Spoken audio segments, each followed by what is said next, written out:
Skilled Carer is here to provide more than just care. We support families, participants, support workers, care teams, and the community to understand disability, reduce stigma, grow capacity, promote happiness, and achieve dreams. I started Skilled Carer to provide sustainable growth, trust, integrity, and education to the industry. We do this by employing reliable and responsible support workers with high integrity and moral fibre.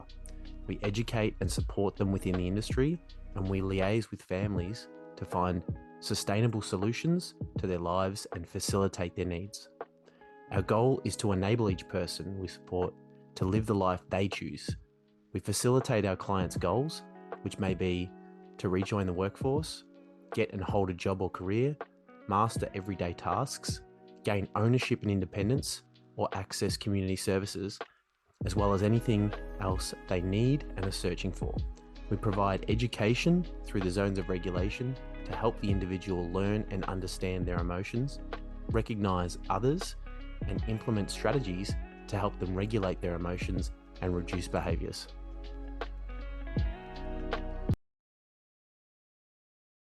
We have Kim here. She's been a support worker with Skilled Carer for 6 to 12 months now.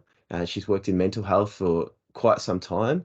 Kim recently attended our Skilled Carer camp, and it was amazing to see how thoughtful and organised and selfless and just you were constantly going, Kim. I don't know where you pulled the energy from. I don't know if it was the coffee or if it was just you've got a burning flame in you that just kept you going. It was pretty inspiring. So, well, tell us a little bit about, why you decided to get into support work. Yeah, thanks, Ryan. Yeah, hi everyone. I decided midway through last year to, step out of the hospital environment. Not permanently. I'm still working in the acute environment, but decided to step out and join Skilled Carer.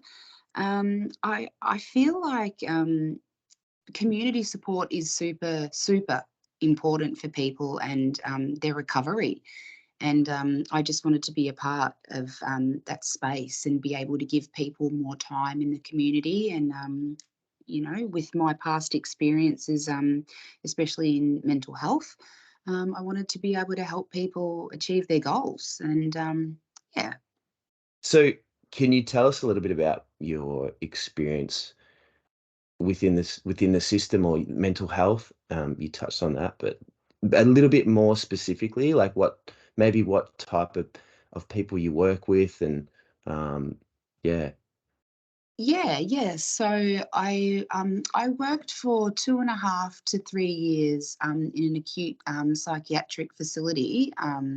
I'm still working within the hospital environment and in some community spaces casually, supporting people living in the community with mental health illnesses such as borderline personality disorder, bipolar affective disorder, schizophrenia, quite prevalent. A lot of people living and managing well with supports in the community with various mental health issues. I'm not really sure where to go. Sorry. Yeah. No, that's great. I'd imagine that you'd encounter some obstacles as we all do within, the disability industry, but it's it's very very challenging work. And obviously we're not going to go into any specifics of any challenges that you've come across, but working with you and support coordinators in some of the participants that you've worked with, I think that you become a really trusted person in their life very, very quickly. You are that, nurturing personality, and the participant seems to trust you, and that, I think, does inspire some more challenges because they feel more comfortable, because you are their safe space. Their emotions are, a little bit more heightened, and then they feel, more comfortable in bringing those to the surface. How do you manage that? Yeah, so it can be challenging, but if you've got an understanding, of emotions, and especially I think some negative emotions surface with people, especially when they're you're in their space, you're Mm, off home, or you're in a situation where they're in distress out in the community. Um, it's just keeping calm first and foremost, yeah, understanding where they're at and how we need to de-escalate and bring them down from where they're at. Um, it's a really fine balance of love and boundaries, keeping people safe as well. Um, just being able to sit down and just say, I don't understand how you're feeling right now, but let's talk about it, and just giving that, knowing the cues, knowing when to maybe give someone 5 minutes or 10 minutes, or deflect, or come back to that. Sometimes people in the height of their emotions just don't want to talk about. It's too much, especially within the mental health field. So many people have trauma attached as well, and we need to be really well educated in trauma and trauma response and things like that. So there's a lot of involvement, I think, into mental health, and that flows on into this support work that we do as well. So yeah, yeah, it's absolutely. And I think you've obviously learned so much from your hands-on work. There's nothing more valuable than hands-on work. You can have the degrees, you can have um, the rote learning, the research behind you, but until you're dealing with a situation where someone's escalating, you're not going to understand and know how you're going to respond to that. Um, and leadership that I've worked with within schools are amazing at that, at remaining calm and exactly like you said, giving the person the time to come down from their heightened state. It's biological. When our amygdala is kicking in and our fight, flight, freeze response, and we're in the red zone, uh, being able to use that upper level thinking and think about, what's just occurred, what problems you're facing, and have a less biased opinion on how you went about things. It just doesn't work. It's not going to happen. And for some people they might need 5 minutes, others 20, others need 24 hours, other people they just remain heightened for such a long period of time, and that can be physically and emotionally draining for the individual at the center of care, as well as yourself as the support worker. I think you've touched on a little bit of your philosophy around supporting the individual, but do you have any other things that you think are important or in regards to that? You covered that brilliantly, Ryan. That's exactly right. Every person is unique and individual, and one way that we go about, helping someone is certainly so different to the next person. Yeah, everyone's individual. Mm, Uh, yeah, look, I think just being a constant, and being, first of all, I think having that calm nature, going in with a really open mind.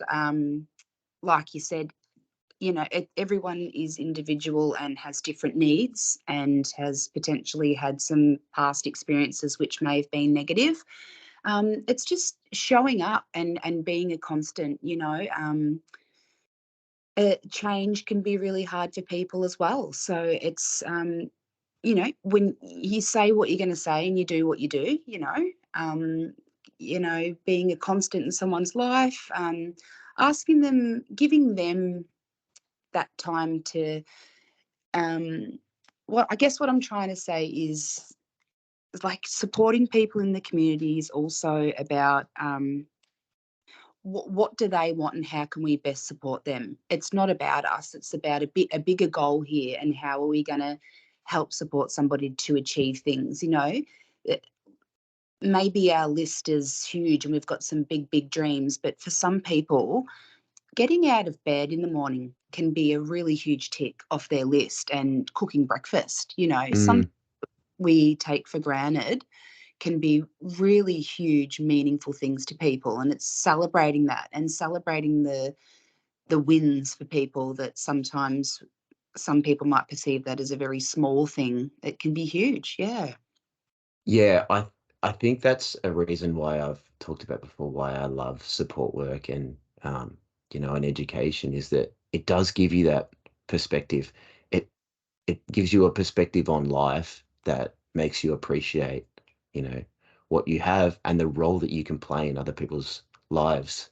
The intrinsic reward and the good feelings that you get from being there to help someone, at times when it's really, really challenging and exhausting on your end, it does give you that motivation and that feedback. And I know from your perspective, you have dealt with some really challenging behaviors from being, treated poorly and sworn at. Like, how do you? That's a confronting question, and I'm putting you on the spot.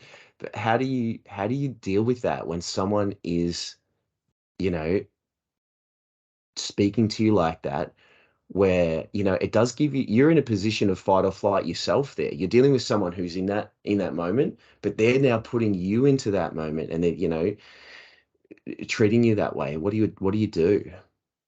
Yeah, I think initially there's always a reason why somebody is wanting to maybe put their guard up, so to speak. We talk about walls, and people create these walls for safety for themselves. And when they're faced maybe with some challenging questions, or they're feeling like there's a lot of stress on their plate, it's super overwhelming for them. So I think there's always a reason why somebody's going to be maybe lashing out, so to speak, or feeling dysregulated. Just I just take a deep breath and just think, okay, where to now? You know, um, give them that. Let them speak first and foremost. I never want to speak over somebody. We need to just let them speak. Mm, Maybe try and gain an understanding of where they're feeling, and thinking of plans quickly. I think sometimes your brain's just going, fight, flight. Sometimes we're in situations we think that we should deal with it in certain ways, or the certain boxes we need to tick, but that's just not reality. Um, mm, we just have to sort of figure it out as we go. But if we stick to the main principles, keeping people safe, making them feel heard, just sitting and listening to someone goes a really long way to understanding where they're at. And 95% of the time, you can calm someone down, and they'll understand what's going on. And as long as you give them that respect, sit, listen to them, there's nothing that really can't be sorted out. Just having a thick skin and an understanding of why people everybody reacts differently to stress, and certain situations. Yeah. yeah, I think the listening part is something that a lot of us can do a little bit better, and you're terrific at that, giving the person the time of day, even though they are heightened and might be being disrespectful. It's just sitting there and listening to what they have to say. When someone feels heard, that helps them regulate. That makes them feel, look, you validate their feelings.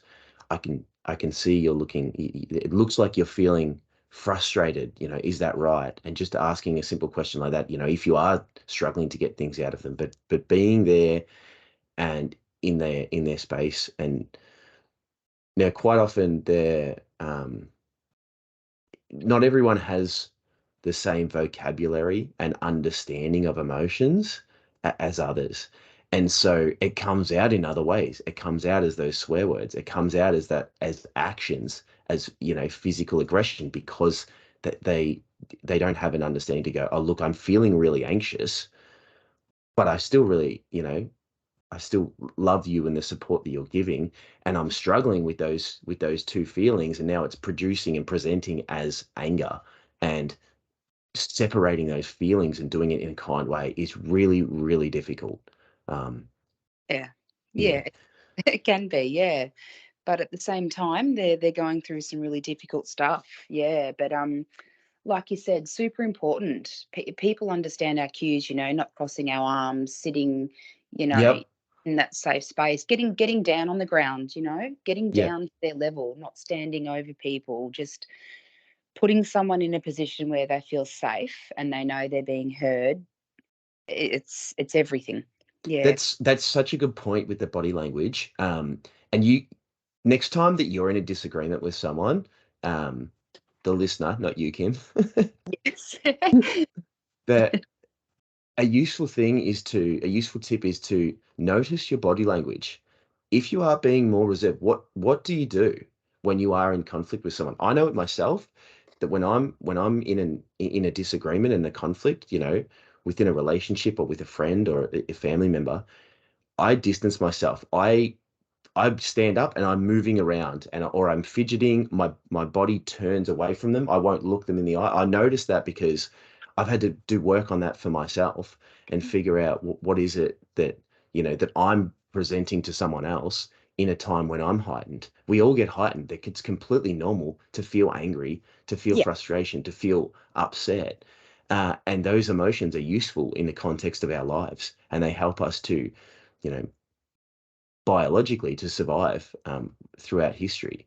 Yeah. But now, we're confronted with them in so much more different context, and our evolution hasn't allowed us to understand them fully. And so it's just we're so lucky to have people like you who do understand it on our care teams, and we're just so proud and happy to have you, working with Skilled Carer and as part of the team.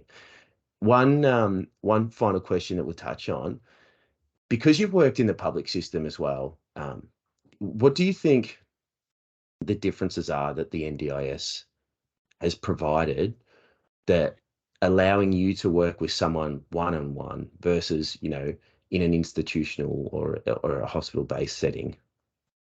Yeah. Look, I think probably a big one, a big thing that I can identify, which is no fault, of any system or anything, is time. I think when Mm, we're, in a hospital setting, again, giving someone time, even if it's 5 minutes, if you can give someone half an hour, again, feeling heard, and especially when you've got some things that you really want to get to the bottom of, like someone might have a simple thing, like they've got an appointment in 2 days' time and they know that they're not going to make it. They don't know how to cancel that appointment. It's having that time for someone. But, in the hospital environment, it's an acute environment. You've got 5, 6 patients that are unwell, not one person. You've got medications, you've got doctors' reviews, you've got so much going on. You're in a space where there's 30 patients. There's people running around everywhere. We've got OTs, we've got physios, we've got doctors, we've got staff.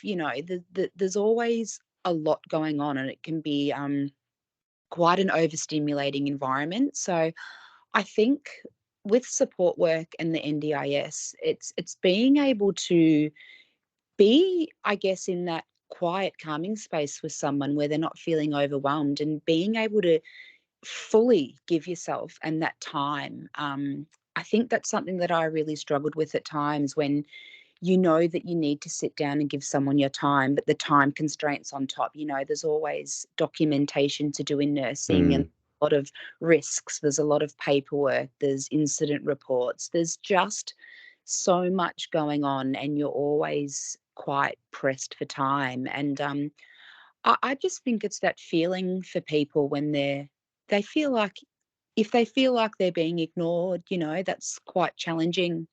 It can also be quite triggering. Not that any of us ever mean to do that. It's just part and parcel of how it is. Sometimes it can be quite an extremely busy environment. Yeah. yeah, I definitely see parallels with that within the education system. Yeah. And you've got 20 kids, all of which, or 25, all of which you'd love to give more one-on-one time, and just not possible. And so the amount of, I guess, influence you can have with someone and the rapport that you can build one-on-one is huge, and being able to really achieve outcomes, Yeah. as I opposed to bureaucratically like trying to achieve them and knowing that it's probably not possible given the resources. correct. Yep. Yeah. Correct. Yeah. Is there anything that you wanted to talk about that we haven't discussed or touched on yet? Oh, I think we've covered, most things there. But I would really encourage people to, maybe think it looking more into support work. I think the work that we can do in the community is amazing. And skilled carer, very fortunate to be a part of such a hardworking team with heart. I'm really proud to be a part of skilled carer, and I've really enjoyed my time working for them and into the future. And I think there's some really good things to come, and I think we've got a lot to offer for people, and we're going to make a huge difference in people's lives. Yeah, I Thank think everyone within the industry, it's hard work, and sometimes it doesn't appear that way from the outside. Um, Yep, and, correct. and Yeah. I think when you're in a position of responsibility with the individual, it's up to you as the support worker, as the professional, to do your, you know, professional due diligence and professional development. And if you're not learning about um, triggers, tips, psychology, the zones of regulation, if you're not learning about these things, then you are. It's going to make things for yourself and others harder.